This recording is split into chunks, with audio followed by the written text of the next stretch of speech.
4 महिन्यांनी 2,000 रुपयांची आर्थिक मदत सरकारकडून दिली जाते. आता 20व्या हप्त्याची वेळ जवळ आली आहे आणि शेतकरी बऱ्याच काळापासून त्याची आतुरतेने वाट पाहत आहेत. केंद्र सरकार लवकरच पुढील हप्ता शेतकऱ्यांच्या खात्यात हस्तांतरित करू शकेल अशी अपेक्षा आहे. शेवटच्या तारखेची अद्याप अधिकृत पुष्टी झालेली नसली तरी तयारी अंतिम टप्प्यात आहे. जुलैमध्ये बंका 13 दिवस बंद, पहा सुट्ट्यांची यादी.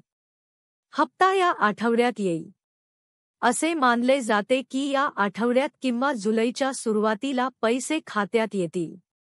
परंतु शेतकरी अधिकृत तारखेच्या घोषणेची देखील वाट पाहत आहेत.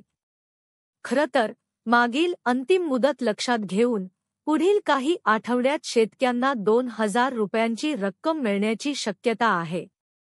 जर तुम्ही प्रधानमंत्री किसान सन्मान निधी योजनेच्या पीएम किसान 20व्या हप्त्याची वाट पाहत असाल तर काही महत्त्वाच्या गोष्टी लक्षात ठेवा.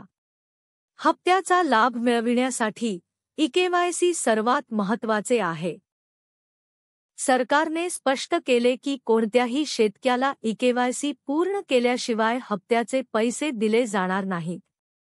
त्यामुळे जर तुम्ही अजूनही तुमचा ई-केवायसी केला नसेल तर पुढचा हप्ता अडकू शकतो. अशा परिस्थितीत तुम्ही जवळच्या सीएससी सेंटरवर जाऊन किंवा ऑनलाईन पोर्टलद्वारे ई-केवायसी प्रक्रिया ताबडतोब पूर्ण करू शकता.